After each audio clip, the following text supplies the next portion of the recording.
Hello. Hello. Hello. You can be heard. I can be heard. ZeeZe, on your end of things, can we all be heard? Yep. Looks like it. We're all good. We're streaming. Oh, and look at this. At last, right, just as we've gone live in a car.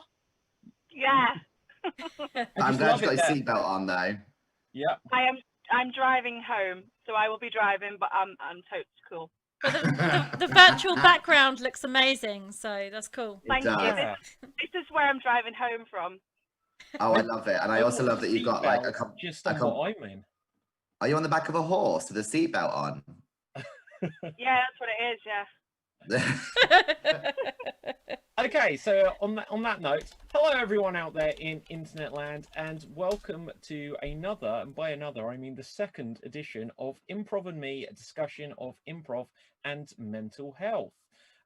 We had one of these in August, I believe, as part of the Extreme Improv Extremes World Championship Festival month, and it was a fantastic idea that Ashley came to me with, and it was a great show. We were getting into some things, and just because of the schedule of things, we did have to cut things short. So we promised that we would do another one. And then ZeeZe, I'll allow to fill in some of the blanks here, but you have something going on for which you felt this would be an appropriate show to have as part of what you've going on. Do you want to tell us a little bit about that? Yeah, definitely. So I've been running a online festival over September and October called the Good Mental Health Festival. And actually, this was inspired by you, David, and the and championship that you did, because it really, I think what you did there, it touched a lot of people over the lockdown period. And this is when I got connected with you. It's how I met Ashley, Hannah, Danny I knew before, but you this was all kind of part of this thing that you were doing, and it brought a lot of joy to people, and it inspired me to think, okay, let's do something similar. But I also used that to kind of raise some funds. I'm involved in a charitable organisation called the Good Mental Health Cooperative, and we had some funding to do some work for converting some workshops into online stuff to support people. And that funding then finished, and we were looking for more funding, and it's actually like a really expensive, it's actually quite costly to keep putting out for funding bids. So I wanted to find some pot of money that we could use to help us just kind of cover some of those costs while we keep looking for more bids and, you know, keep trying to put on more support. So the festival that I've been running has been all in aid of the Good Mental Health Cooperative to try and raise some funds, and also reach out and bring some joy to people, you know, and kind of, we've had some like very kind of tough conversations about some difficult topics that needed to be heard, and we've also had some fun streams, like I did a music night the other day, and we've had a dance event, and on Friday David's hosting us a improv show. Woo! Yes. Absolutely, yeah, fantastic. And that's Friday at 7 p.m, which will be a shorter Extreme Improv Extreme show than usual, but it will be a nice lead into our usual Revenge of the Werewolf show. So we'll have a mini bonus show this week, which you can never say no to, like a bonus improv opportunity. So obviously there's a load of things we can touch on. I think we decided beforehand that this would just be a bit more of a free flow chat where we'll be able to talk about any things we want. Obviously it was World Mental Health Day on Saturday, I believe. Don't want to suddenly get that detail wrong.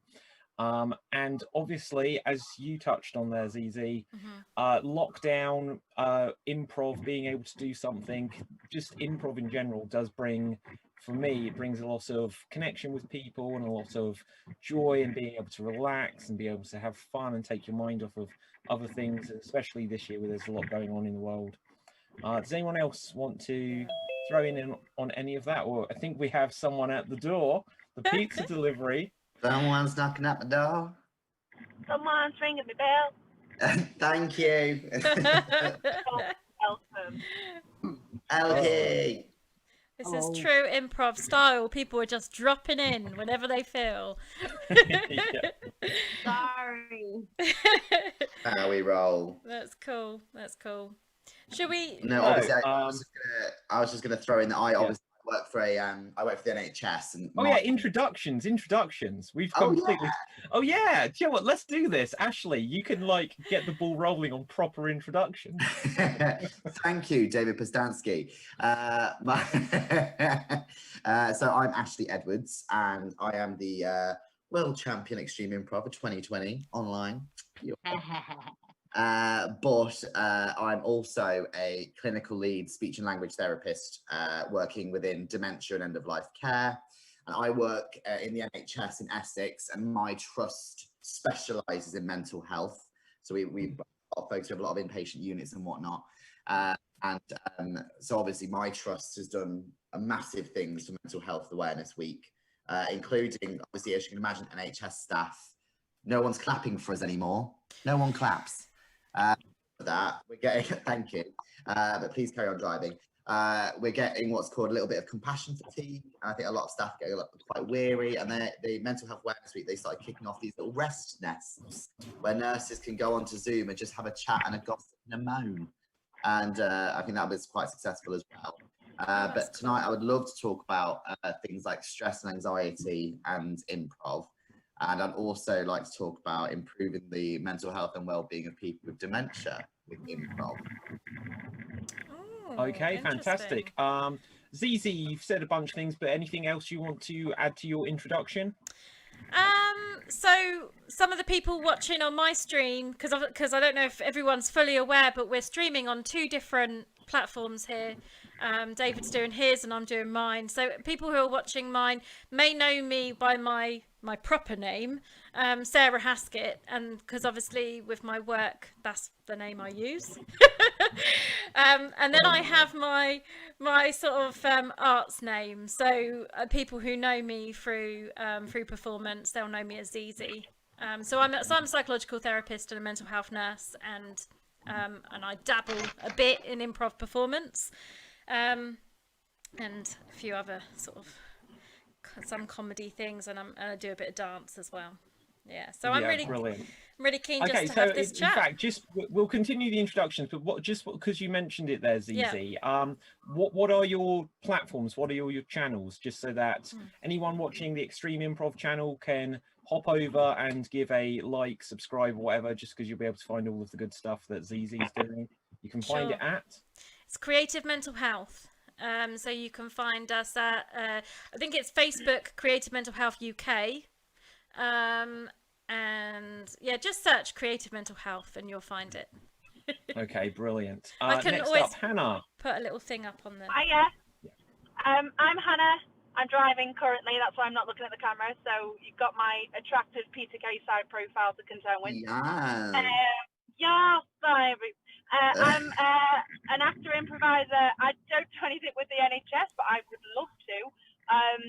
Away from acting and improv, I am an equine rehabilitator, so I rehabilitate horses that have had not the best starts in life.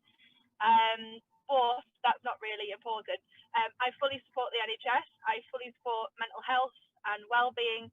I'm here today just to, well, hopefully at some point get home, but also just to support the cause, really, and have my input when and where possible. Okay, thank you, Hannah. I didn't realise you were the driver of this vehicle. This is the second time we've had this happen on a show recently.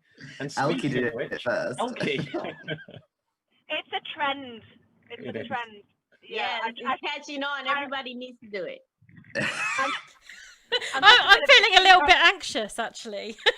Well, it's actually, so this is a test. We raise our anxiety and then we see how we cope with it. Okay. It's all right. Oh, I've been taught by the best how to drive. Oh shit! I've been taught by the best. Oh shit! The fucking squirrel. Oh dear. Elke, introductions, please. I'm Elke. I've been an improviser for almost 10 years now, and I perform all the time because I am a self-proclaimed improv junkie, and improv does indeed keep me sane. When I don't do it, I remember 2 weeks I had gone without, and it was weird. So yeah, I need improv in my life, and it really helps. And I'm glad to be part of this discussion. Okay, brilliant. Just for myself, if I didn't say my name is David Pustansky. I created Extreme Improv, and I'm excited to be here. I teach drama, I direct drama, and I've done a lot of teaching and working with improvisers over the years. And it's amazing, just before we get into it any further on that stuff, how much I find that people that I've come across find that improv helps with their mental well-being, and that's in so many layers and levels that we'll get into, I'm sure. Danny, say hello to the people. Hello to the people. My name's Danny. Like Sarah, I'm part of Portsmouth Improv Experience. Unlike Sarah, and probably unlike anyone else in this room, I've only been doing improv for just over a year. Like, I'm still very new to it. Yeah, and also have sort of lived in mental health experience, which I'm happy to talk about with you guys for watching. Nice. Okay, yeah. So, where shall we get started with this, guys? Where do we want to begin? I'd just like to very briefly just kind of summarize what we just discussed in the last one we talked about. And I think one of the main themes that we pulled from that last show was that with improv, where you're taught to be fully present in a scene, to be fully listening to your counterpart person, is often one of the best distractions you can have for the stresses that are going on in your life at the moment. And it kind of forces you to bench all those things, and really put yourself in that moment. And I think that was one of the main things that we kind of all agreed on together. And I raised the point that at a very, very stressful time in my life where my mental health was very poor, the one thing that kept me grounded and the one thing that I committed to the entire time was going to improv. And it genuinely got me through that troubling time. Yeah, you know, everyone here, it's like it's a safe space, but obviously this is a live stream as well. So no one feel pressured to be able to have to share anything they don't wish to. But I think, just generally speaking, I think probably I can take a guess that we can all agree that everyone goes through times where their mental health is perhaps needs a little bit more care than at other times. And would we all agree, if we're here, that improv has helped us with this? Yeah, definitely. I think for me, it's the freedom. It's the freedom just to kind of go with whatever comes in your head. You don't have to think too much. You know, and actually, if you think too much, then you know, that can come as a barrier to improv. So one of the things that you want to do is just to kind of go with it, and I find that really freeing, because often, like in my life, in my job and outside of work, because my personal nature is to often just say what's in my head, I often have to be quite restrained, and I'm often worried, you know, I'm often thinking about how people might interpret what I'm saying, you know, and sort of really having to be very careful with my words. So one of the things I love about improv is it lets me be free of that, and I can just roll with whatever comes up. And sometimes it might be really inappropriate, but that's okay, because that's what improv's about. You know, you can be inappropriate and it's actually appropriate. Right. Absolutely. So on that point, I find that improv is a great practice for real life. If you think about it, you can say whatever. I mean, you know, within, you know, moral boundaries. But you can say whatever to somebody. It's pretend. It's an imaginary scenario that probably will never happen in real life. Maybe, you know, some I know some people use improv to get over experiences by, you know, recreating it, but like differently. and it's freeing because it's like I said, it's like a practice. Like I'm gonna let me try something out. It worked in improv. Maybe I can try it out in real life. Maybe, I don't know. Yeah, I like that idea. I do. Mm. I think was also because I did a lecture recently at a cathedral, of all the places for me to be, and it was about comedy and mental health. And I also talked about the benefits of laughter. And I don't know, when you all do your improv classes and when we all do our shows online and when we all do our bits and bobs, I'm often constantly laughing at the things that my fellow improvisers are doing. And there is clinical evidence to the benefits of laughter, including raising your serotonin levels, including strengthening abdominal muscles and burning calories. There's so many good things, and including like they've even like yoga's jumped on the train with laughing yoga. But that's another part of it. Like at the end of an improv session, my sides often do hurt because of the amount of laughing. Yeah, that's great. Yeah, laughter is so important. Yeah. No, it's really good. I must say, like, for me, because I've done long form improv, and so I've even done like the 24-hour improv show, and that's mentally quite taxing. But we're all told to have a soap buddy, somebody that looks after you and you check in with. And that's always often very funny. There is some emotional moments in it, or an emotional song that you'll do. I find pure long form improv, where sometimes it's very emotionally exposing, I have a lot of difficulty with, and that might be a character that I have. But opening up pure emotionally is my thing that I have difficulty with, whereas I feel a lot safer in short form improv because I know the scene will end. Please let it end.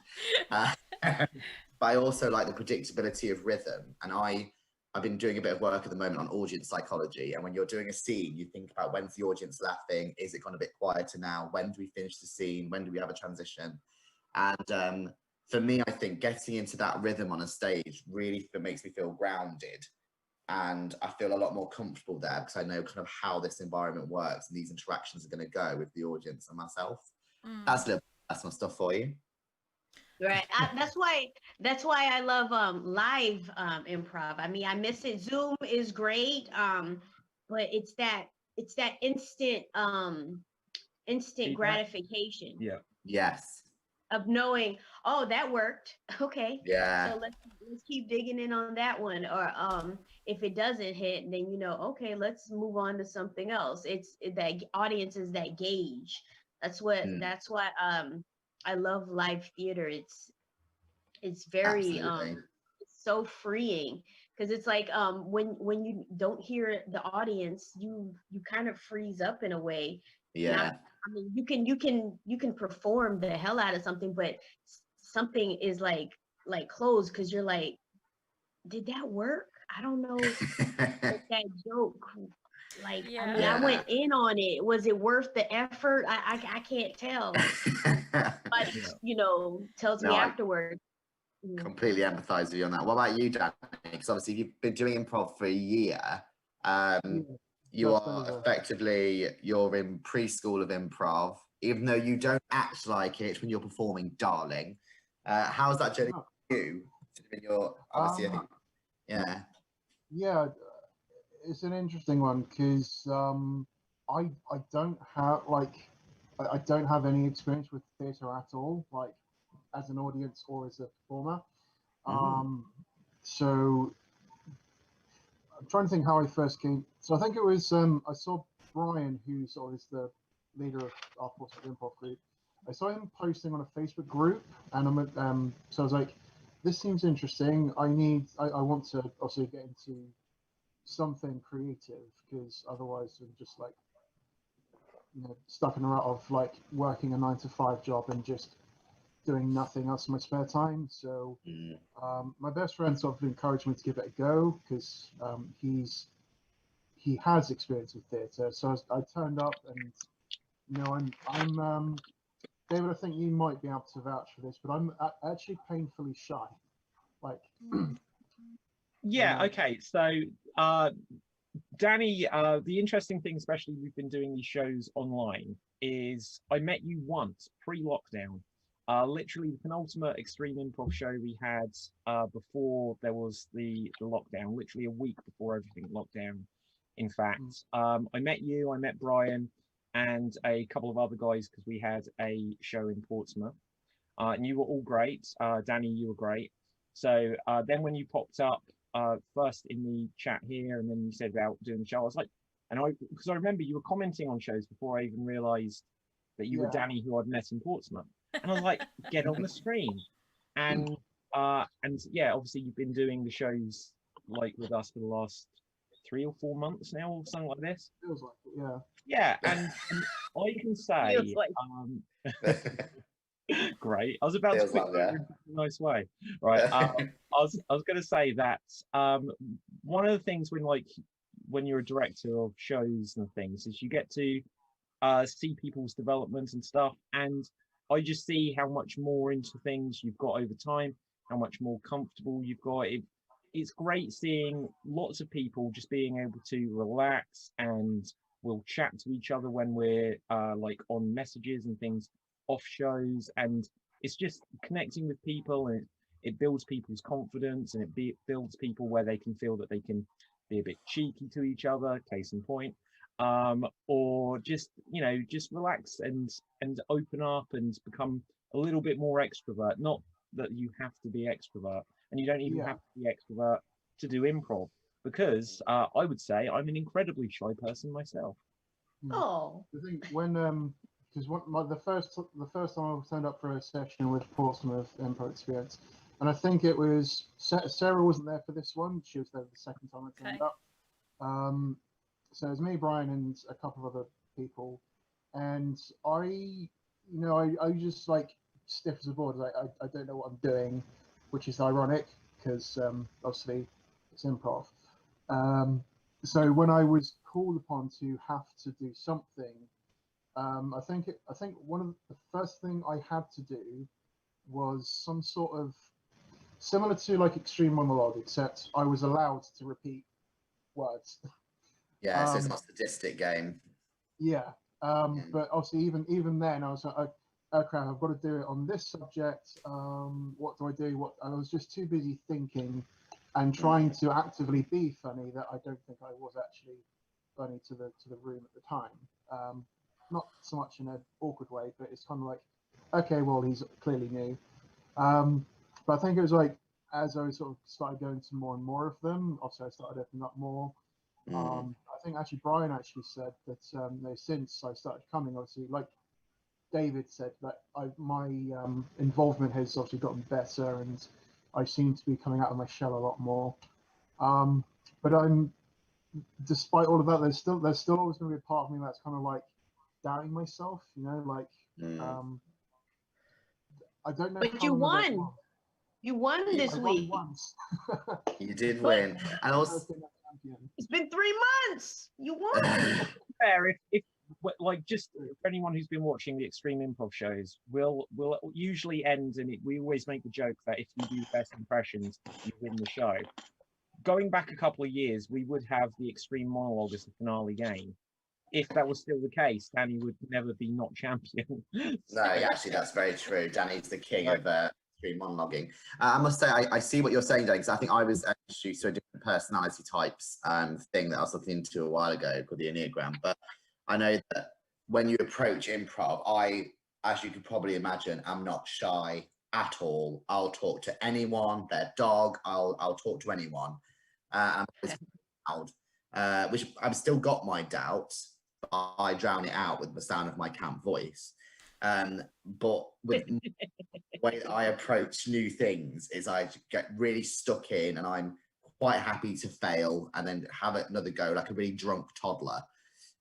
But some people, the more theorist sort of people, want to do better by sitting back, being a bit quieter, because then you get a better understanding of the entire environment. I wish I could be a bit more like you, Danny, and be a bit more reserved in my approach to new experiences, because I think I probably would have cocked up a little bit less if I'd actually taken my time.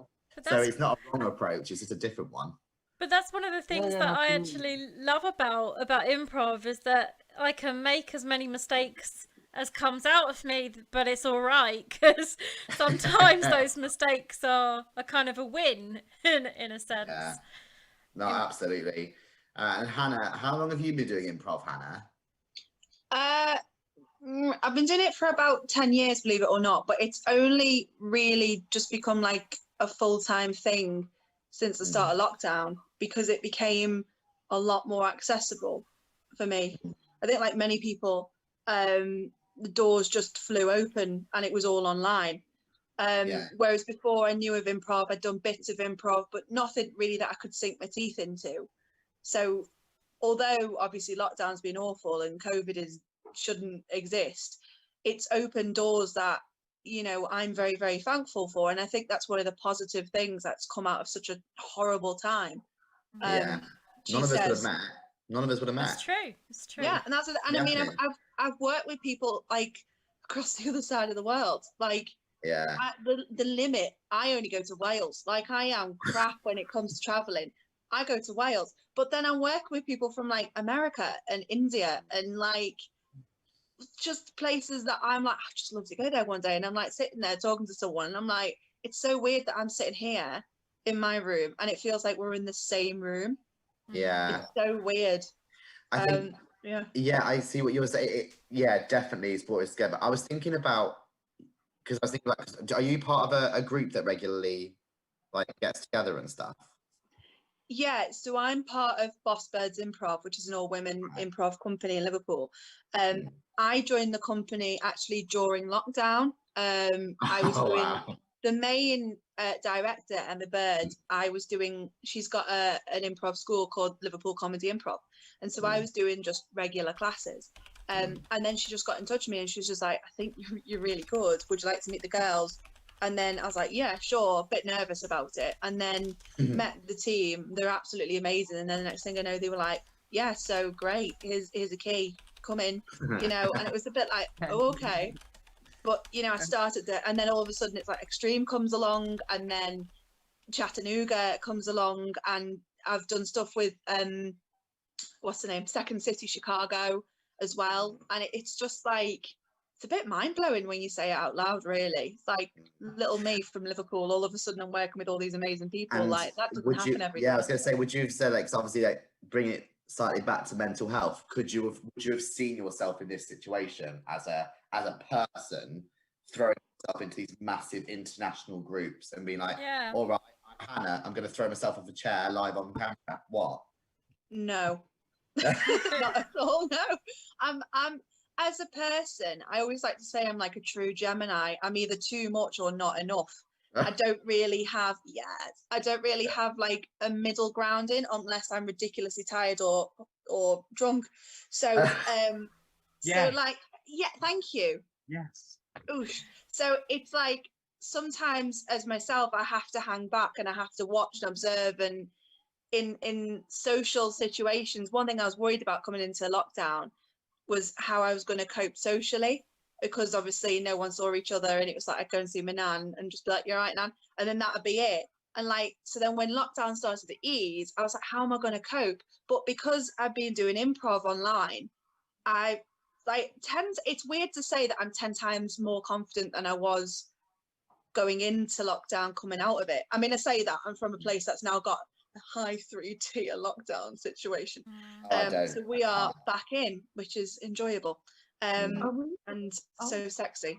But like I don't know, I think that's just my confidence, because I don't think I'm good at anything. So then when people say to me, oh, you know, like, you know, you'd really be good at this like team, or, you know, oh, well done, you've done that, and I'll be sitting there going, thanks very much. But then in the back of my head, I'll be going, shut up, why you lying? I hate compliments. If someone compliments me, I assume they owe me money. Can't do it. The only time this will sound really weird, but the only time that I can deal with it is when I'm in character. So when the first time we did Werewolf, and I won the first time as the wolf, and people were like, oh, well done. Like, if that was people saying it to me, I'd be like, you know, but because I was still in this mode of character, I was like, well, thanks so much. I just do it on a regular, you know, but like, oh, I can't take compliments. It's awful. I've noticed that in quite a few improvisers that I've worked with through my time, a lot of people struggle with compliments. However, I also met a lot of improvisers that do ask for them, not ask them directly, but will say things like, how did I do? Was I any good? Did I make a mistake? Was I terrible? We're prompted not to ask those questions in our group. We're prompted to ask, how was the show? To remember that you're not on your own on that stage. There's a few of you, and it's about serving the show and not your ego. But I find receiving compliments make me feel very uncomfortable. I've noticed I'm very impartial. If someone compliments me, be like, oh, thanks, and suddenly ask a question about them, usually about the space-time continuum, because it'll take more time. I changed the topic. I changed the subject. They're like, oh, well done. I'm like, great. Look at the weather. Isn't it awful? like I just change it because it's so uncomfortable. It's so I like it as well because I'm like, oh, that's nice that I'm being recognised, and you know, it's always nice to get a bit of recognition. But then at the same time, I'm like, shut up, shut up, shut up. ZeeZe, why is it so horrible receiving compliments? Well, I was gonna say, actually, I think when people like they ask, how was I, it's part of the same thing. It's probably less likely it's about feeding an ego, and it's more likely about trying to gain some kind of reassurance, you know. So people tend to come at it at two angles. They'll either ignore and dismiss compliments, or they'll try and get lots of reassurance, and it's actually just two sides of the same thing. And that plays out in normal life too. You know, that's not just a performance thing. That's a human experience, isn't it? That we all experience at some time. I always personally, I always feel uncomfortable when I get a compliment. But always feel uncomfortable when I get a compliment. But I always try and say, oh, thank you, you know, and just acknowledge it. Say thank you, and then. And also shrink a little bit as well. Like, oh, I deserve this. Yeah. If I can just interject for a moment, just because we do have an audience and they've been giving some feedback. And no, it's fine. It's fine. I've been trying to like just edge in ever slightly, but everything was so good. I didn't want to interject properly. If anyone's going to say anything about my driving, you're getting it. I don't think they did, actually. I think you've got to pass that. But let's have a look. That squirrel won't forgive me though. We're going to have to, you have to watch the stream back to see when some of these comments came through, just to know what they're referring to. But Marty Gordon on YouTube, who I think we've met Marty. Of course we know Marty. Sure. Says, sorry, I was going to say I think we've met, but yes, it is Marty. He says, I feel the same way, Ashley. I'm not sure what that refers to, obviously. Everything I said. Yeah, there you go.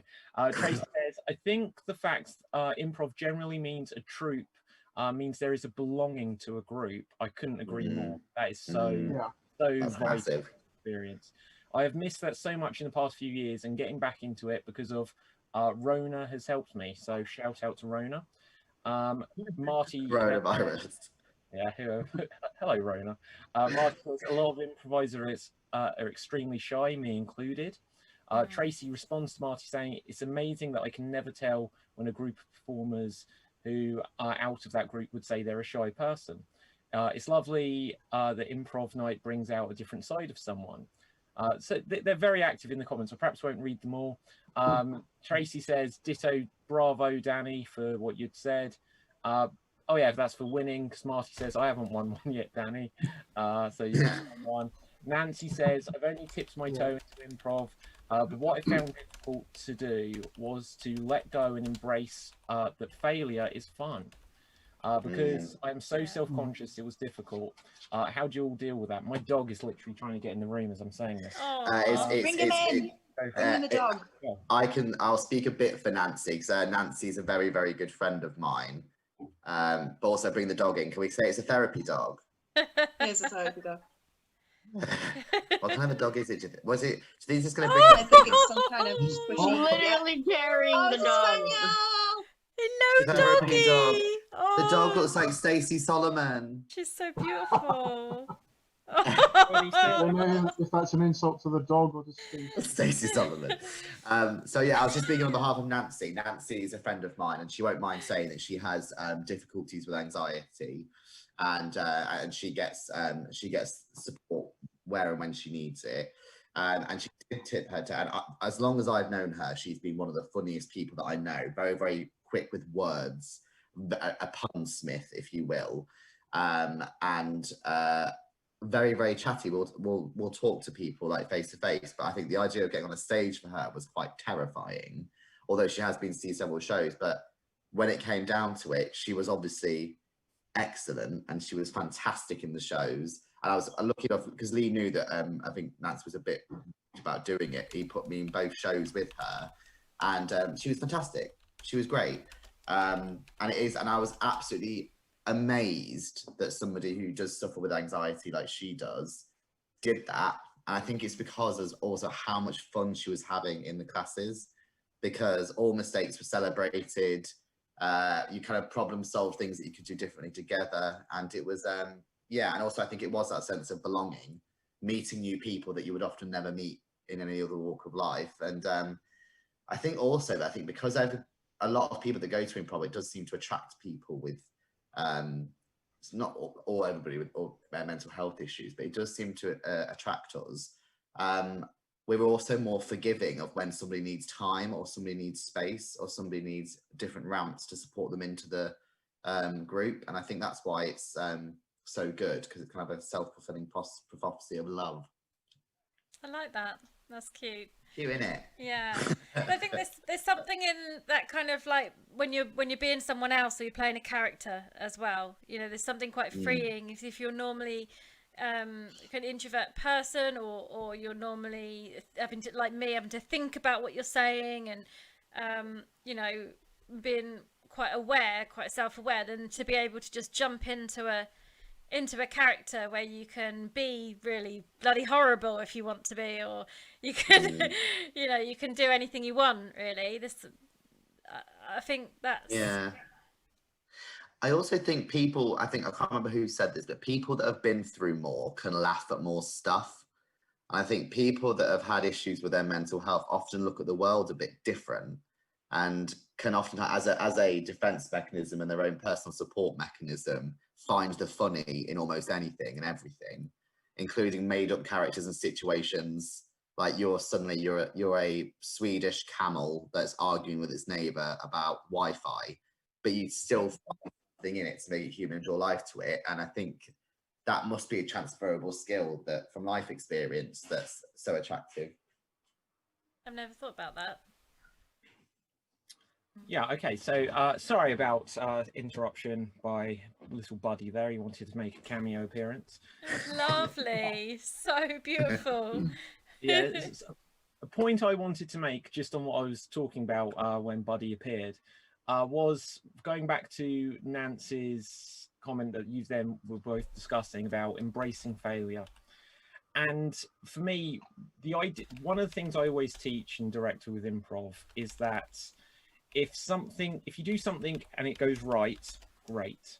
If you do something and goes wrong, great. There's really, it's a win-win situation if it's a lose-lose situation, because when we're performing improv, we're acting, and just like in every walk of life, things go wrong. Literally every film you see isn't someone always getting something right. It will start off, something will go wrong within 5 or 10 minutes. They'll spend the rest of the film trying to put things right. We deal with things going wrong all the time.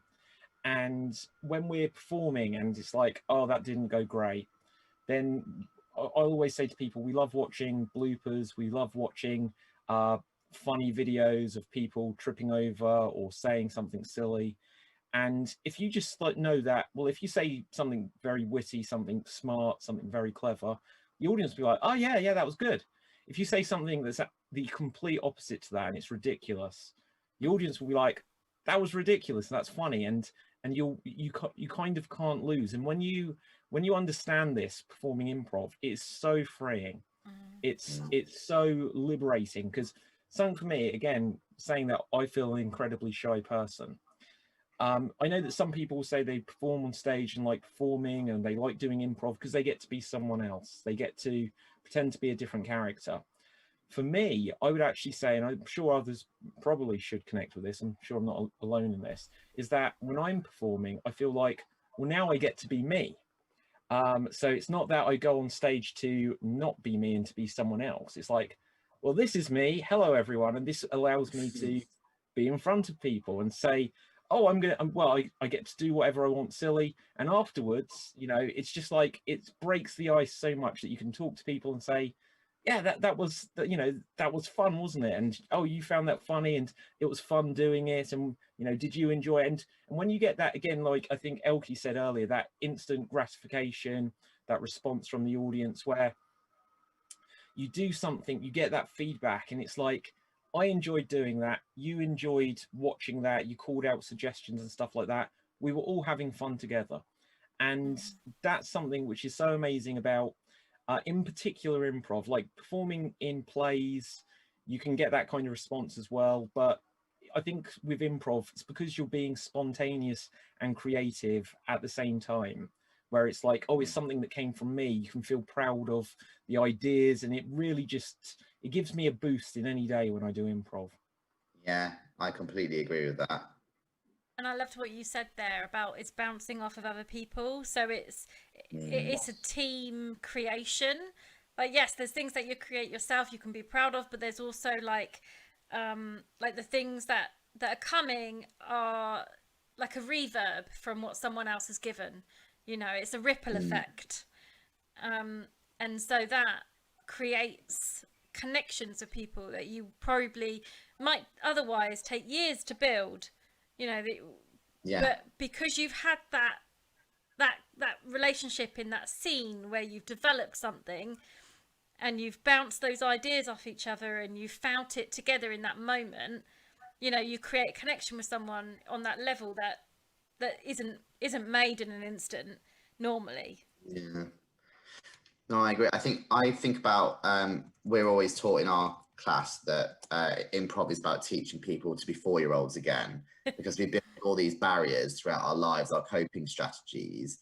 But meeting another improviser, because obviously you are kind of like weakening your boundaries to make your improv successful.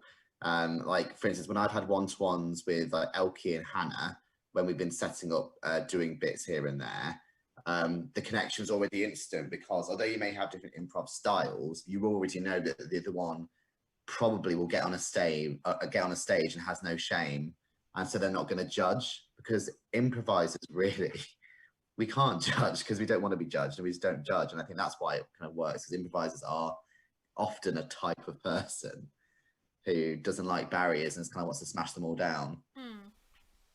Yeah. Well, that's why it's No, carry on, Elke. It also goes to the point that Hannah made earlier about people feeling weird about getting compliments, right, off stage, right? But we have no qualms about getting the compliments while we're on stage, and the compliments is the feedback, the laughter, the oh no, whoa, okay, that's our compliment, and we love it because if we feed on it. But when somebody's in our face saying that was great, we do it. Yeah, that's true. Right? It's like I mean, I don't have the same qualms about getting compliments. My thing with compliments is I always feel like I say the wrong thing back. I don't feel like I'm appreciative enough, because you always want to, like, when you get a compliment, you want to give that person the benefit of knowing that you appreciated them coming to you and even saying that, because they didn't have to. They could have been like, oh, you know, that was a good show, I'm going home. But you said, oh, that was funny, that was great. You took the time to say that. So I feel like, okay, I should feel I feel the need to let them know, okay, well, thank you so much. I appreciate it. And sometimes I feel like, did I sound sincere? Because I have a tendency with me, I'm very dry. I have a very dry tone at times, most of the time. And when I talk, I sometimes I'll throw a joke in there, but because of my tone, people don't understand that I'm joking, and they take it for serious, and they're like, But that's because you're in America.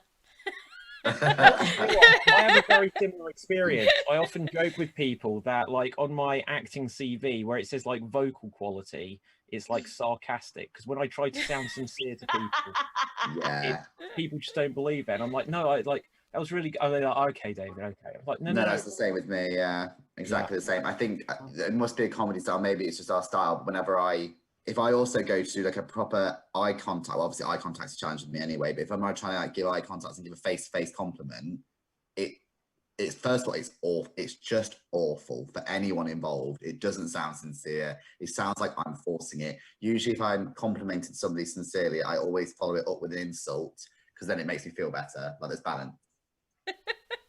I've got a comment on my stream actually from sort of earlier on in the conversation from Liz, who says that she's listening but she can't relate to the discussion because she loves circle dancing and she plays the ukulele in a group, but she doesn't improvise. And I'm wondering what would everyone in this panel say to somebody who's watching that enjoys creative things but has never improvised before? Well, first of all, she does circle dancing. Yeah. What is that? Circle dancing. I think it's when, well, I don't know, it's when you dance in a circle, well, I guess. Regardless, there's dancing involved. And she should be able to relate, because with dancing, there's also lots of improv. You got to see what works, right? So I'm sure she can relate, because improv is just freestyle acting. Yeah. She knows how to freestyle dance. I'm sure she's, gone off that circle, made some squares, rectangles. I don't know what square. Wait. Circle. Yeah, basically circle dancing. Yeah, circle dancing is just line dancing, but round. Oh, is it? Oh, okay. No, okay. It's not. I'm lying. We need you to let us know, Liz. Someone in the audience, tell us, what is circle dancing? Yeah, please do. I'm going to look it up. I'd be interested in Danny's response to this, because Danny started improv, he's been doing the shortest amount of time out of all of us, so he's got the freshest take on his first foray into improv. Yeah. You might have a great insight into this, Mr. George. Well, we'll see. So I think it wasn't for like several months until Portsmouth Improv was their own first show. So when I was also given a chance to do that, I was like, yeah, I'd be up for that. And then it's like, then it dawned on me, oh, hold on, there's a live audience. Do I want to do that? And it's kind of like, oh no. And then it's like the internalizing all of the the self-doubt and the concerns about what if I do something wrong. But then when it came to actually performing, like when there wasn't really a stage, but when I got into the performing area, it kind of like if you're doing it with a group of people, I imagine that would be the same with circle dancing. I hope when you're there with everyone else, you're like, okay, well, we're all in this sort of together. If it goes well, it goes well. If it doesn't, then it's not just solely on you. It's not like it's your fault you went wrong. It's like, okay, well, let's as a group, let's see what we can do, because I think we had that conversation after, like, okay, well, this is what we think went well. This is what I think we can improve upon. This is what we aim for next time. And it's like not spilling my fries on the floor for a start. So yeah, it's like just having the confidence to not just rely on yourself, but also on your group, your colleagues, your peers. Because it's not, I think, I forget if it was David or Ashley, but someone said that it's not just you at the end of the day. Yeah, and you get that in dance. Everyone. It's the group. Yeah. And actually, I feel like I need to. Sorry, go on, David. I mean, Danny. Sorry. I was just going to say, probably none of you know this, but I used to, when I was trying to think, when I was about 14, I also started doing dance.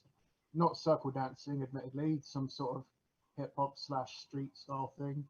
So I can kind of understand Liz's perspective from a dance environment at the same time, because it's exactly the same thing. It's not just you, it's other people on there performing with you. So you know, no one's going to be like singling you out. They're just going to be like, wow, this group is awesome, or yeah, this group, they're good. Yeah, or, that's true. Yeah. I also thoroughly recommend your friend who's commented, ZeeZe, to go and see a show, go and see a short form show. It was when I went to go and see the first one that my group does. Halfway through, I thought to myself, I want to be on that stage. And that was the moment. I want to have as much fun as they're having. And you know what? I feel like I need to kind of make a bit of a confession, because I feel like that obviously I haven't been doing improv comedy for that long.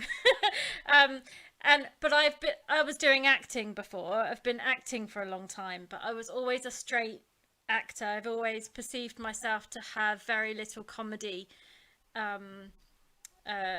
you know, in me. But and that show where Danny and David met, I was meant to be there, and I actually chickened out. Were you indeed? Yeah. Okay, that's some time ago now. Yeah. That rings the vaguest of bell to me. Yeah, I was meant This to has be turned there. into a telenovela. I know, I feel like I'm on the hot seat now. Wow.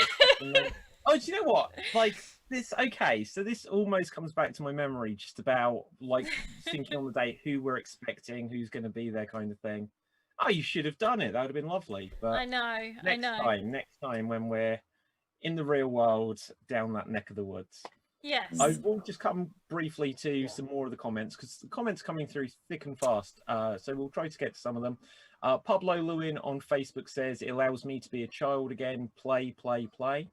Kapithev says, Extreme Improv gave me my first Halloween experience. I love Halloween, but I don't get to celebrate because it's not tradition in my country. So dressing up as Dracula and doing the show was a blast. That was great. I don't know that related quite to, well, great that you've got Halloween. God love him. But the great thing that I can take from that is it allows you to do things that perhaps you wouldn't do otherwise. It allows you to explore things in different cultures as well. So, but let's have a quick look what else we've got here.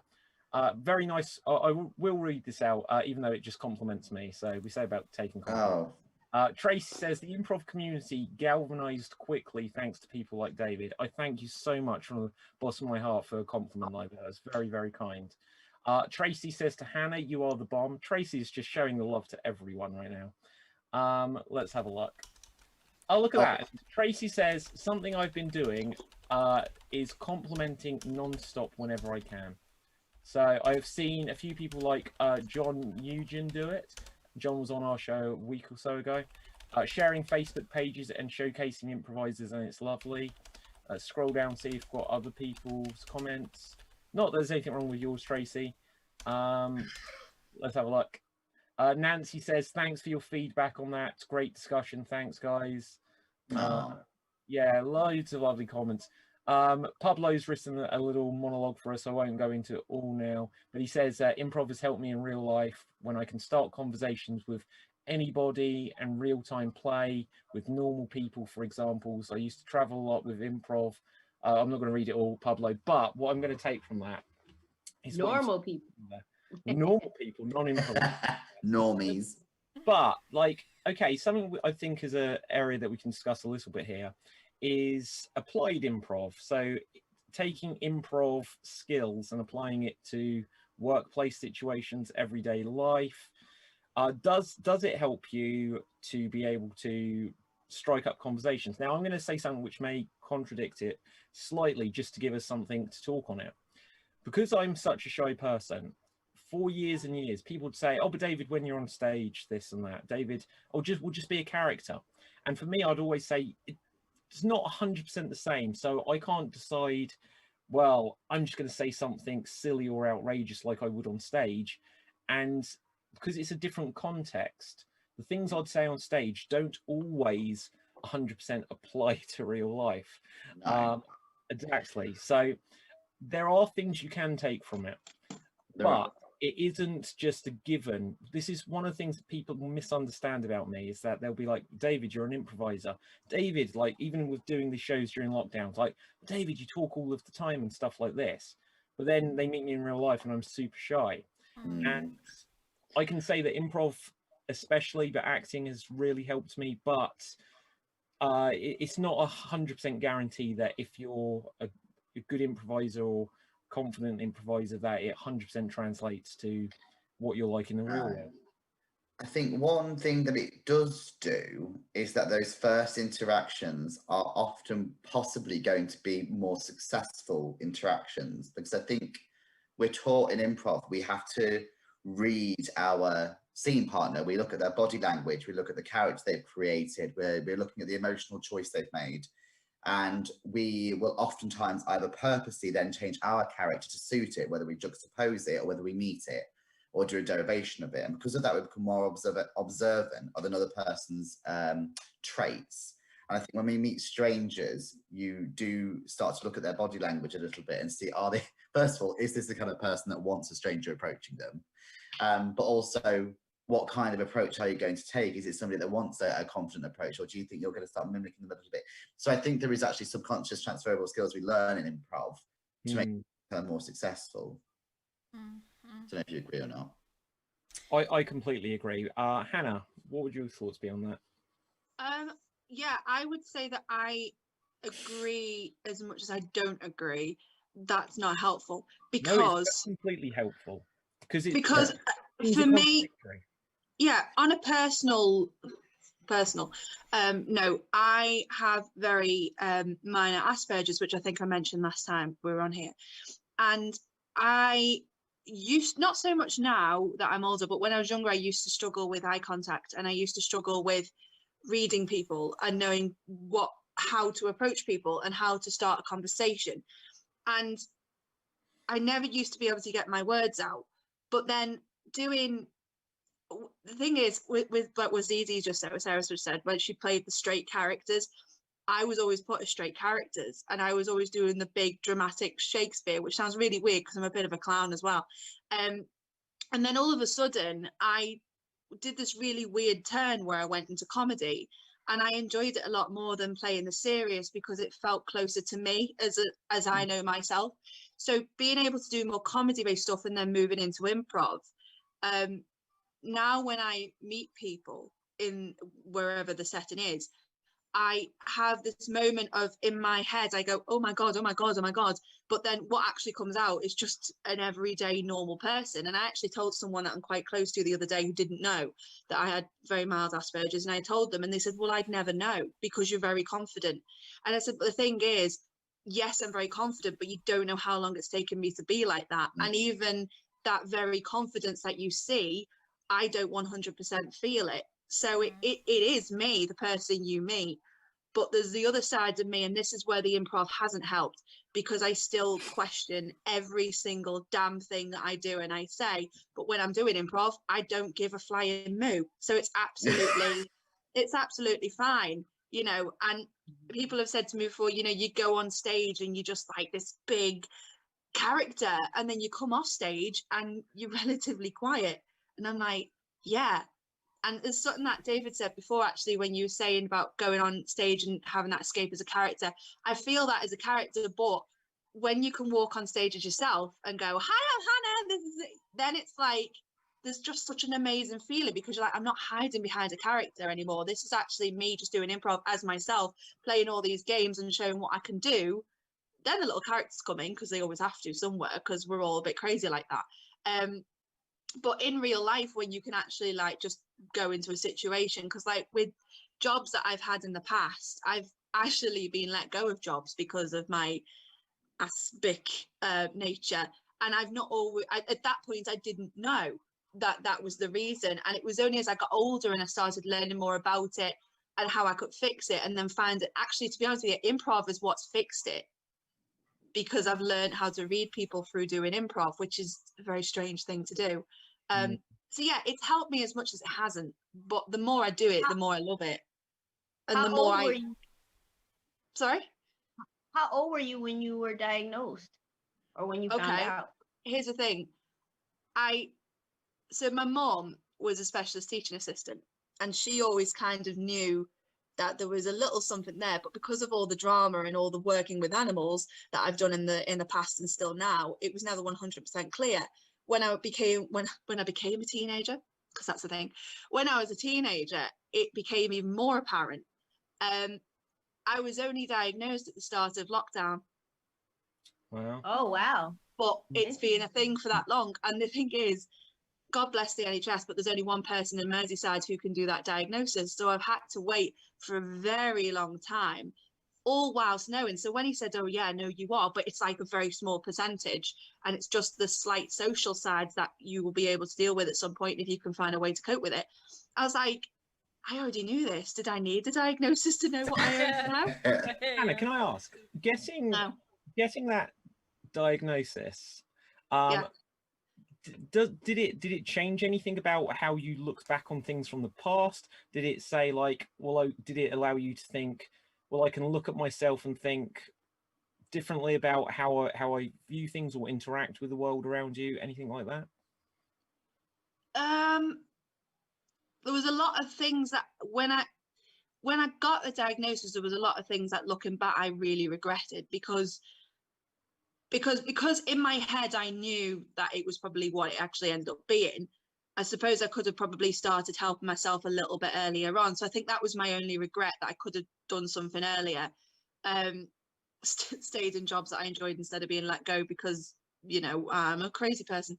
But then at the same time, no, as well, because what happened in the past, and I couldn't change that, but I've learned from it now, and so I know moving forward what I can do to help myself. And I'm always very, very happy to talk to other people who are in a similar situation where they're on the spectrum, but it's the smallest size of it, so it's like the first 5%. So we almost don't exist in a way, which is like really scary thing to think, because we're there but we're not there. So we're like a deadly fart. That's the only way I can think about it. Kind of just, we're just there. We just linger. You smell us for a minute and then we just evaporate. And then we just come back when you have another curry. That's kind of like what it's like. That's what I feel it's like. And then I say stuff like that and I regret it straight away. Thank you for coming for Hannah's TED Talk. Wait, Hannah, you said you kind of knew that before they gave you the diagnosis, so you had read up on it before or something? Yeah, I'd not so much read because I'm a bit lazy, but watching on YouTube a guy who's a professor in I forget what his name is. Well, he's a guy anyway, and he does stuff with people who are on the spectrum, crossing the board, ADHD, Asperger's, autism, whatever you want to call it. And I started watching Asperger's in girls because it's different from girls to boys, and it's different with your age group as well. On top of that, whatever life you have led and things that have happened in your past that could trigger you as a person. And so I started watching him, and there were moments where I was like, that's me, that's me, that's me. Bloody hell, that's me. And then there were moments where I was like, no, can't relate to that. That's not me whatsoever. So all the relations that I had, that's the 5%. But everything I couldn't relate to. And there were more things that I couldn't relate to actually than there was. So that was kind of why I was like, am I, aren't I? Because am I meant to be the full thing, or is it? But it affects people in different ways. So when I finally got the diagnosis, it was like, actually, it doesn't affect me all that much. It's more me and my head kind of thing and how I need to cope with it, if any of that makes sense. Yeah, I can relate to that. Does, yeah. That's why improv is being such a big thing for me, because I did a amazing teacher from America called Jay Suko, and I did a class with him whenever I can, when I can afford it, and he basically said, just embrace the weirdness. If you're weird, go weirder and just embrace it. And it just stayed with me, because I was like, yeah, I am weird. And Absolutely. I've never embraced that. And maybe also, I should. I'd also argue that you can tell an improviser that's forcing the funny, but those people who are innately weird, an improviser that I think about, and he We all know him very well. He's called James Day. He is one of the most unique people I've ever met in my life. He's totally honestly himself. He doesn't put a front on. He's genuinely him. And then when you put him on a stage for an accent game, he can't do any accent. I got him to try and do his own accent. He couldn't do it. Himself, and he couldn't do it. But the issue with him, he does it as best he can, and he goes at it 110%. And that's why, for me, he's one of the funniest improvisers I've seen on a stage, because he's unabashedly him, and he embraces all of his weird, and he just kind of goes with it. And that's the thing. That is sorry. He's the guy that didn't know that. I think the other thing that I'd like to add very quickly, sorry, I'll just interrupt, because if I don't say it now, I will forget, because many brain farts have happened today. If it's partying all night, if in the acting, in the creative industry that we are all accumulated and part of, my Asperger's exists. In the outside world, it doesn't exist, meaning there are more people I know from the creative world, our little creative weirdness, who know more about my Asperger's than people outside. So I like to keep that way, because I like to separate it. So in the outside world, when I'm doing something that's not acting wise, I'll be quiet, I'll be awkward, and it's totally fine. And sometimes I'll slip in and out of being me, which is totally great. But I mean, when you're working with horses that need rehabilitation, I mean, I don't want to be weird when one of them get kicked in the head, because that will add to the weirdness. So that kind of stays there. But in the acting world, I feel safer being it's that safety. That's what it is. It's safety, being able to say, you guys are in my world, I'm in your world, because we all do the same thing and we all love it. And this is me, and hold that, and I trust you. But in the outside world, I'd never do that, because it's labeled disabled in the outside world, and it's discrimination, and if you don't understand it, you're scared of it, and then, you know, I think that's why I've lost jobs as well, because people don't get it, you know, or they don't feel like I can do anything. That's why no one on the outside of the creative world knows that I'm gay. Okay. I let Sarah laugh first. I think the thing that really spoke to me about that conversation that you guys were just having there was about this. So earlier I mentioned that I chickened out of a show, and I haven't been doing comedy that long, and one of the reasons for that is because I'm very dyslexic, and as a child I had ADHD, and I had a lot of problems as a child, and so I've always viewed myself as a bit weird, and I've always struggled to understand some people's comedy. And I've always struggled to kind of like, you know, like I can't do the alphabet, for instance, you know, and I have to go like this on my hand to know my left and right. And so sometimes things just go over my head. Yeah, I do all that with my hands to I don't know syllables. It's all good. And some people from Extreme will tell you. Sometimes I struggle to say words. And I've worked a lot academically to get past my dyslexia and all that kind of stuff. But when it came to comedy, I used to do a little bit of murder mystery stuff. So that's where I started with the acting, and then I did a bit of drama teaching and a few other things. And someone from the days when I did the murder mysteries, because I think there was a little bit of comedy in some of my characters.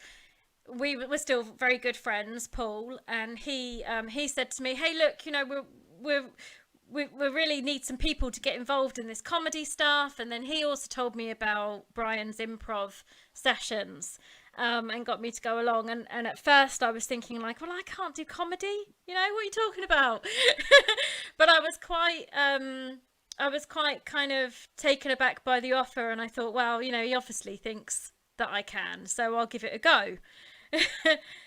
And I just felt for a long time that I just couldn't do it, because I just don't understand stuff. I don't get it.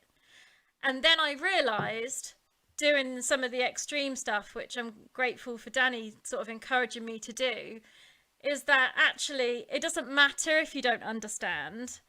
You you can just say you don't understand, and then that's quite funny. You know, and then just trying is enough, you know, and people are grateful for that effect. And so also it's helped me to sometimes learn, like I've actually become a little bit more astute in the things that before really confused me. So yeah. If I can add to that, actually, ZeeZe, speak a little bit like behind the scenes, behind the magic sort of thing of it. One of the ways I've like designed Extreme Improv is like, because saying it's extreme and stuff like this, I will say, and I don't mind saying it on this stream like this, because a lot of people who are going to be watching this are going to be interested in improv and this sort of thing. So I don't mind like revealing this behind the scenes aspect to it. But like having some of the harder, more extreme games, it's to present to the audience that, oh, there's going to be something challenging, knowing full well that there's a fine line where we just are right on the edge of it, of things are challenging, so people don't really expect us to do well. And because it takes away and it sets up the expectation of you're going to see people fail at something, but they're going to try. The audience, the psychology of it, which I'm so into audience psychology, is they want to see you try. If you fail, they didn't have a huge expectation that you're going to do it, because it's hard. And a lot of people say after shows, I don't know how you do that because I couldn't do that and stuff like this. But again, behind the scenes of it, once you've played a lot of these games, you get the idea of it, you know what works, what doesn't work. And sometimes you'll achieve and you'll do well, and they'll be like, wow, that was great. But then when you attempt to do something, when you're told to do an impression, when I first put together Extreme Improv and I said like a big thing we're going to do on this show is impressions, we're like, we can't do voices, we're not John Coleshaw, we're not what's the other, Alistair McGowan or someone like this, we can't do impressions. I was like, that's the point, we can't do impressions. We're going to do the alphabet backwards, and we're going to do the alphabet as it's written on a keyboard, and everyone's like, I don't know that. So that's where it's going to be fun, because if you go into something and people might say, oh, we're dyslexic, or they might say like Hannah says, like, what's a syllable? Some people literally don't know what a syllable is to begin with, and you have to explain it's how you break down a word, and they'll be like, oh, I can't do that, and they'll be like, you'll be fine then. You know, yeah. Because if you we set up the expectation that we're setting someone something difficult to do, and just the fact that they're going to have a go at it gets the audience very much on your side, and they're willing you to do well. You feel good because you're having a go at it. When it doesn't work out, you all laugh together. And I think there is an aspect from an audience perspective that when you see someone do something, it's a weird thing, and it's a little bit of a British thing in particular. We'll see people do well at something, and if they're doing too well, the audience will suddenly want the underdog to do well. They'll want the underdog to beat them. Where many years ago, when Manchester United would win every single year, people just wanted someone to beat them. In snooker, there was the player Stephen Hendry, 7-time world champion. People were more interested in seeing him defeated than were interested in seeing him win in the end. And it's a weird psychology.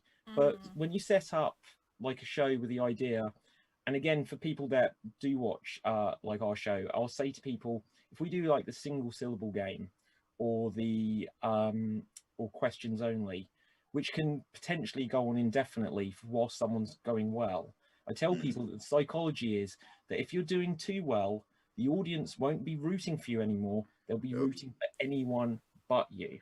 Yeah. And so there is a thing in that, I'll say, like, when you're doing so well, you've had your stage time, you've had your laugh, do something silly, get out of there, give someone else a turn, and the audience won't feel, I'm not saying that they feel intimidated or threatened that you're doing too well. It's just that you're relatable if you go wrong, because then you're not serving the show, you're serving your ego then. Yeah, exactly. Because in our showcases that we do, Lee, who we met at the last vidcast, he's very much the UJ, but he runs our Laughter Academy. He also is often the compere of the show. And we also call him Bad Bear when he gets grouchy with the audience or he's doing whatever he's doing, or audience control. But he tells us in practice the reasons why we don't chat back to him all the time during the games and things like that is because he wants the audience to be on our side as the improvisers, and when he makes games harder and he puts us in more crap, he wants them rooting for us. And that's why he also promotes the same idea. Like if you're doing an act, he'll always pair up one person who's really good at accents and one person who's James Day, or one person that struggles with accents. And he'll always, he says, James, he's been through it tonight, hasn't he? He has, yeah, he has. We love him, really. He bought me a board game. He beat me at a board game on Saturday, so he deserves it. He'll always do that because, and also no matter what, the audience will always laugh harder at the person that can't do the accents. They will always get the bigger laugh because they're more relatable. That's the thing that I've found, is in doing improv, that's what's made me fall in love with it really, is that it doesn't matter that sometimes I've got no fucking idea what's going on. You know? And I recently did a workshop with the Pack Theatre in LA because the magical thing about lockdown is we're like world accessible now. And one of the things that Miles said on that was that if you don't understand what's going on, just say, don't try and play the scene, just say, look, what's going on, and then the audience quite like that. And it gives you, they don't know what's going on either. And it gives you that bouncing board, and then you've got something to play off. And so I was told never to apologize, which is really difficult because I say sorry about just breathing sometimes. When you are in a scene and you do something wrong, you're just like, oh, sorry.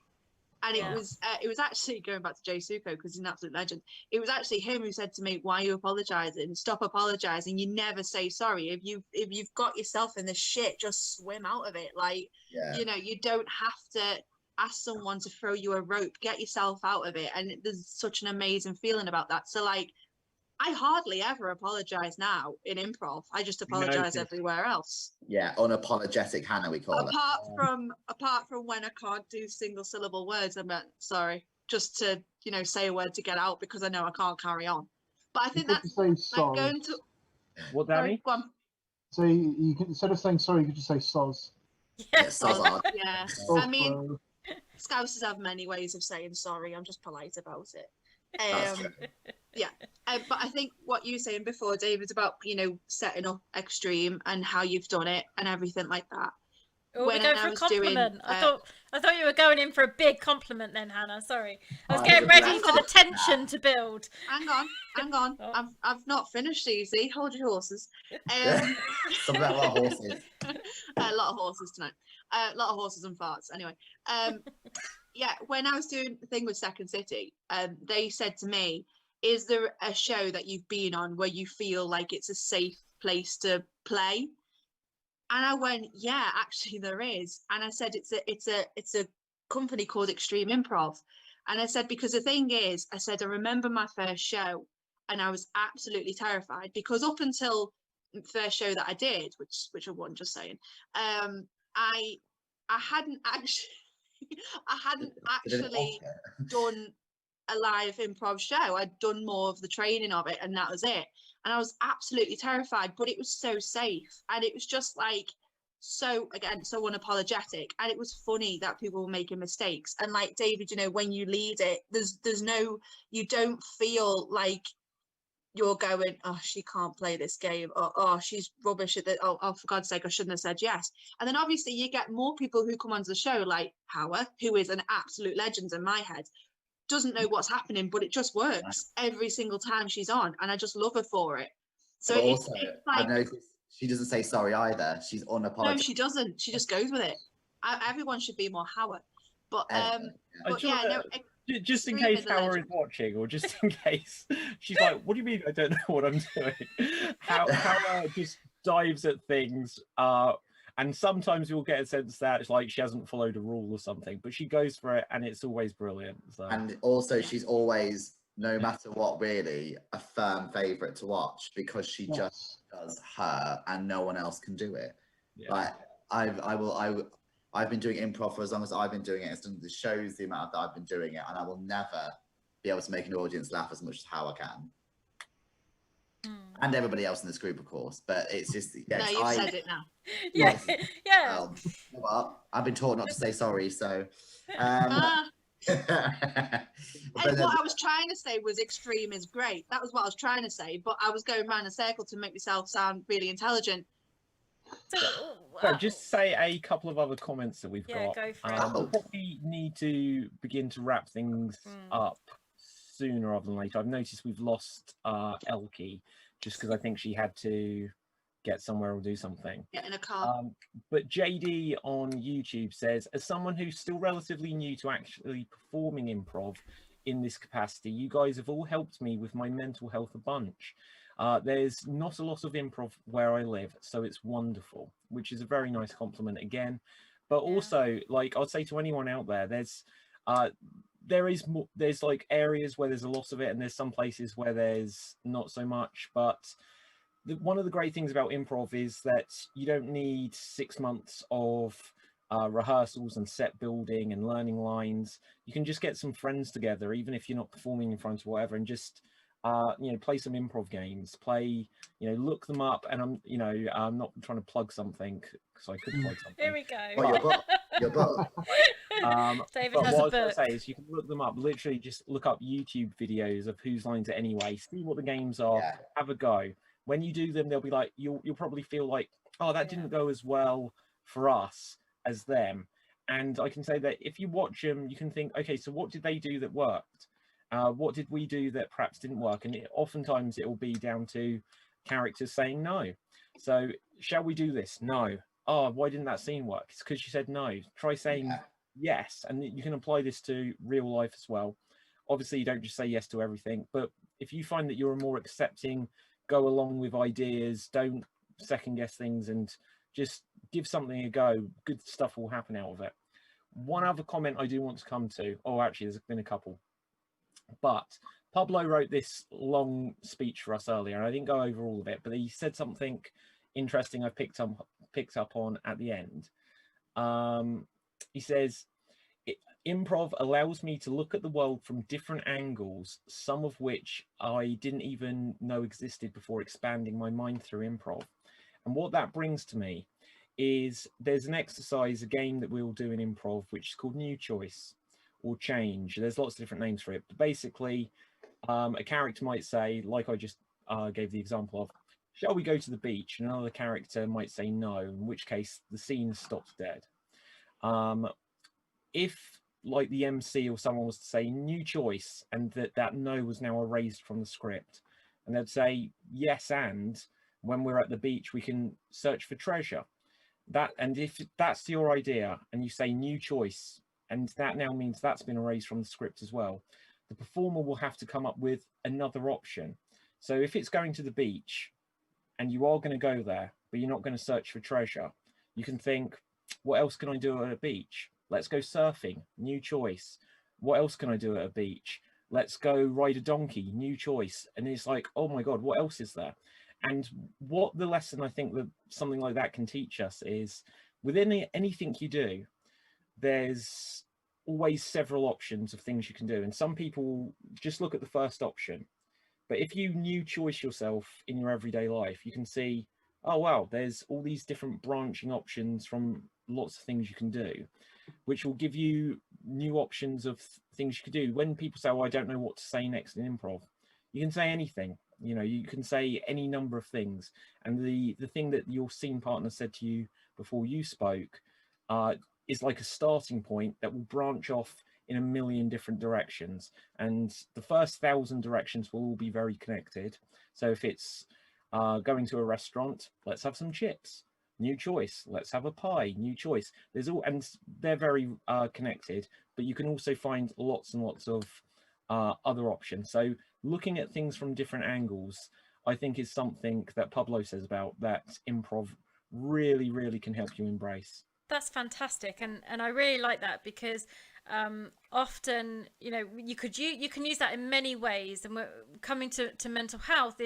If for instance, you have a habit of kind of deciding what people think of you, you know, or deciding what somebody's behavior must have meant, that can be a really great skill in terms of looking at the alternatives. So, okay, maybe, you know, they didn't smile at me this morning because I upset them, but maybe they didn't smile at me this morning because, you know, they were thinking about dinner, or they had an argument with their partner, or, you know, their shoes were hurting their feet. You know, there's that idea of just kind of generating lots of different alternatives can be a really helpful technique when it comes to just dealing with self-consciousness, or feeling awkward, or just kind of worrying about how things in life, you know, just coming up with alternatives. So ZeeZe, I'd just like to say, my mind is absolutely blown because I did not think about it that way. So, like, I've learned something this evening. Thanks very much, you two. That was great. Absolutely, thank you. ZeeZe, I was going to ask, do you think is there a reason, obviously from your professional experience, perhaps why some people, and why I think quite a lot of people, will think, oh, that person didn't speak to me, and I'll go to the negative reason first? For a lot, I mean, I don't know that we have a scientific sort of proven idea why that is, but the theories might suggest that we set up the way that we view the world and our assumptions when we're children. So we would when I'm in therapy, what I often refer to is think about the brain like a forest. So when we're children, we set down our path through the forest. So we set down these neuro pathways. And oh, I suddenly just got an echo then. Yeah, I heard that too. Oh, and then there was two. Okay. Definitely ghosts. It's gone. Anyway, that's all right. I'll carry on. So yeah, so think about the brain like a forest. You take a walk through the forest, and you lay down that path. You're walking that path through the forest when you start going down there when you're young. You're making your way, you're working out everything, making your assumptions about the world, finding out what works, what doesn't. So you're laying down your neuro pathway. And then and that path, sometimes it makes sense to you at that time, you know, but later in life it can become quite rigid, it can become quite inflexible way of seeing the world, and that can come with problems.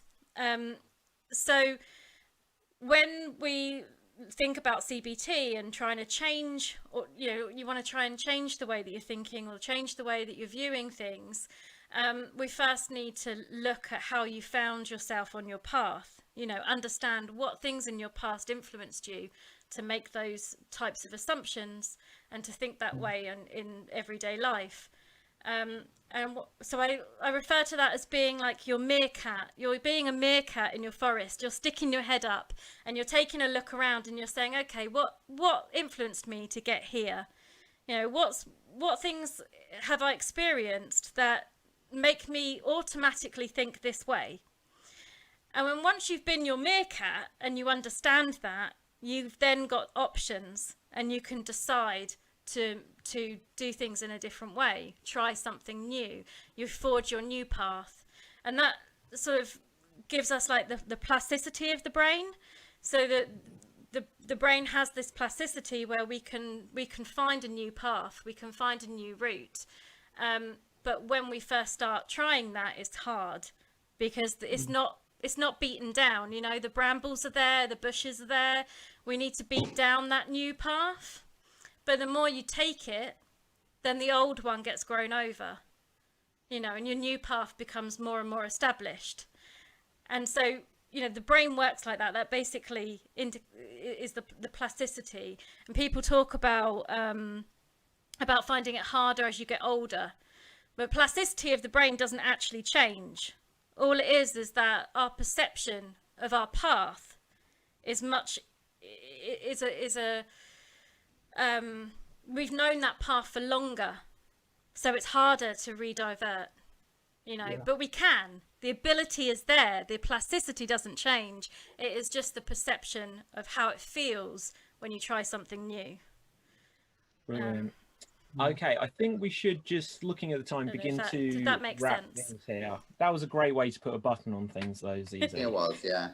really was. Any final things anyone wanted to say if they hadn't got to say them though? Yeah, the one thing. Oh, Danny first. Sorry, Ash. No, Ash. Danny first. Oh, I just wanted to say about one of my penny drop moments was when I'd done a scene and it hadn't gone particularly well, and it's because my scene partner was reasonably new and I'd been getting a lot of no buts, and I was doing the right thing of dropping my clanger and going with their idea, but it was because they were nervous. But I just wanted to know, I wanted to know for myself, like, why does it make me feel so rubbish? I think it is because it feels like someone's rejecting your gift. But obviously I've then learned my own way to get around that and find the fun in it as well, because being no-butted all the time actually can be quite funny, because that is basically a new choice.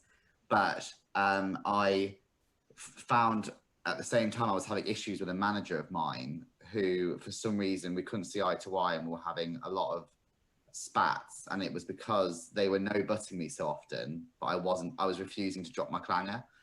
And so I started to have more fun in those conversations, and I got sacked. No, I didn't. I ended up being the relationship greatly improved. And so I think also the impact it has on your communication style and looking at where somebody else is coming from impacted on me positively. Okay, Danny, did you want to add anything? Yeah, no, I was just gonna sort of bounce on the back of what ZeeZe was just saying actually about the plasticity of the brain forest thing. I think that's something. Yeah, I think that's something that I can relate to on a personal level actually. Like, and still to this day, it's something I struggle with. Ash, I think Ashley might have an idea because I mentioned it in a comment on something on Facebook, but you know, it's just doing improv as well is sort of slowly sort of helping me to find that new path, I guess, as it were. So yeah, I'm just grateful, not just for obviously Portsmouth Improv experience, but also for the chance to also perform with David in the Extreme Improv group, and also Donovan, if people remember Donovan from New York City. So I do a lot of stuff with him as well. You've been getting out there, haven't you? But no, but I think I that's need Donovan from 2012 from a different streaming platform. Oh, really? That's cool.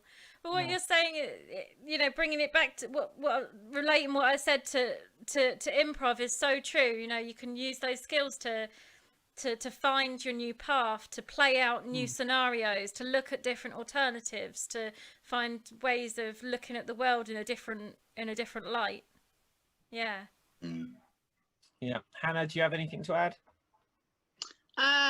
No, I just really love tonight, and I love talking about this sort of stuff. And I think as much as it's beneficial for everybody watching, it's very beneficial for everybody who's taking part in it as well.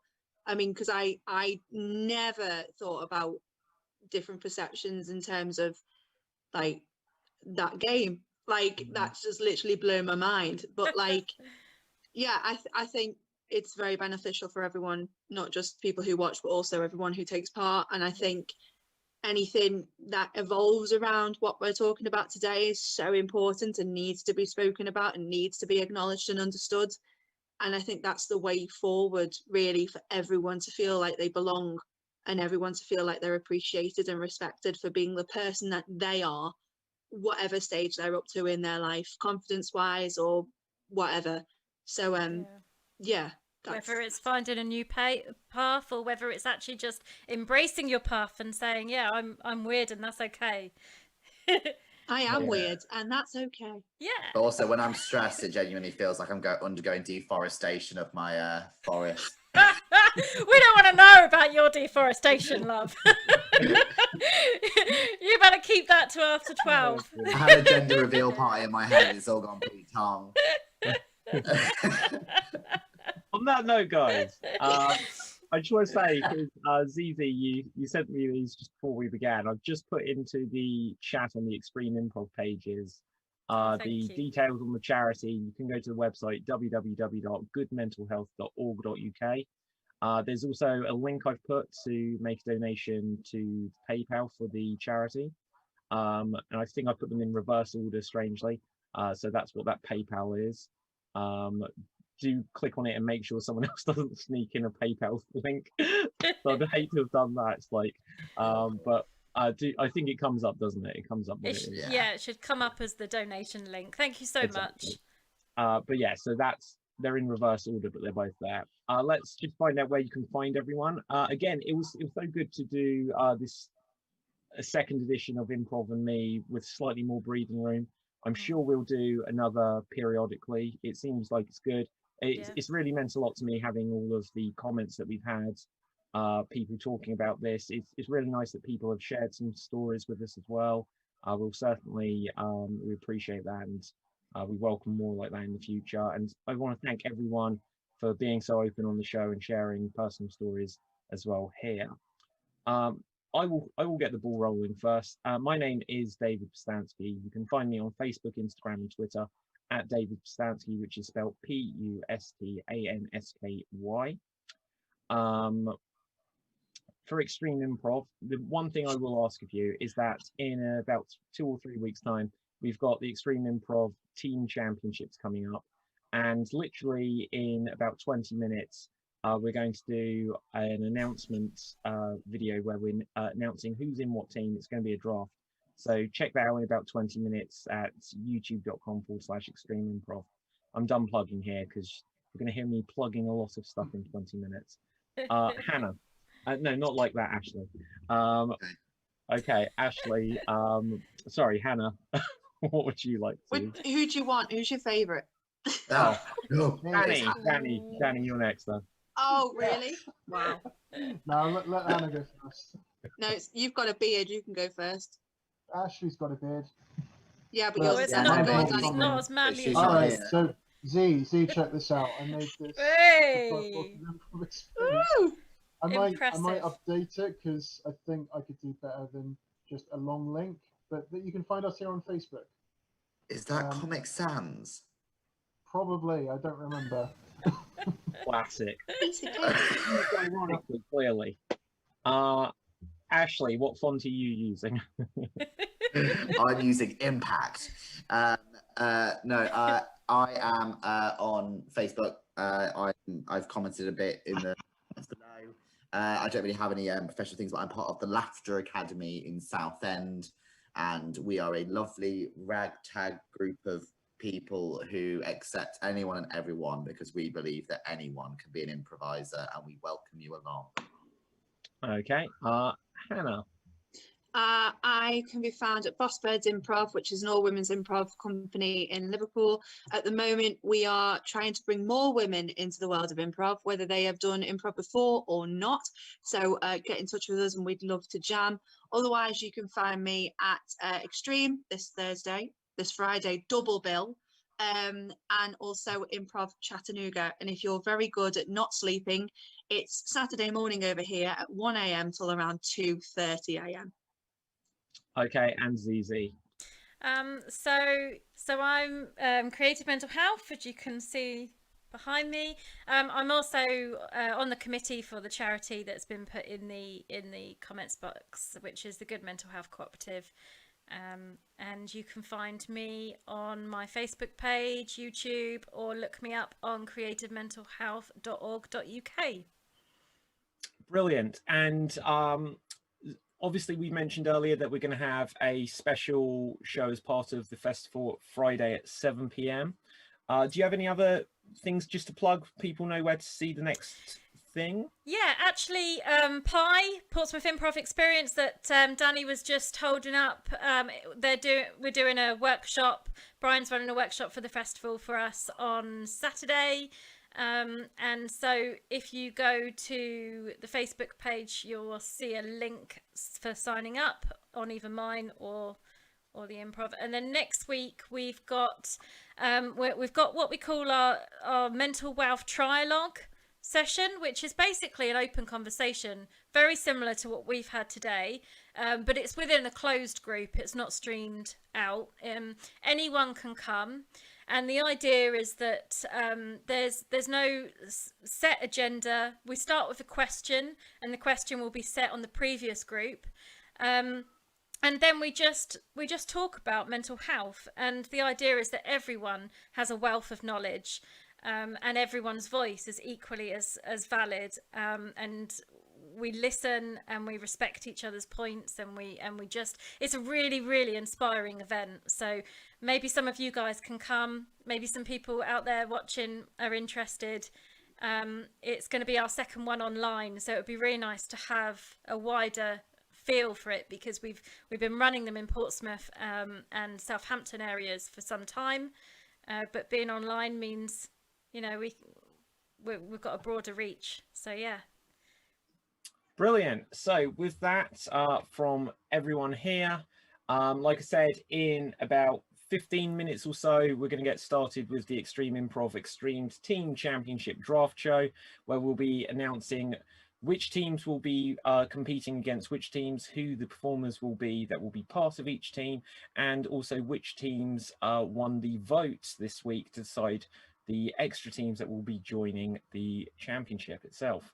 So with that, from me, from everyone else, until then, or until next time, thank you so much. Stay safe. Thank you happy, so much. stay It's been a great night. And look after Protect your trees. Look after your trees. and the trialogue is Monday, okay, by the so way. we're off the air on Extreme Improv. Okay. I don't know what's happening over on ZeeZe. No, we're still on air. 1 minute. Let me stop it. I'm going to go to my ending. Bye, everyone. Bye. Bye. Bonus feature.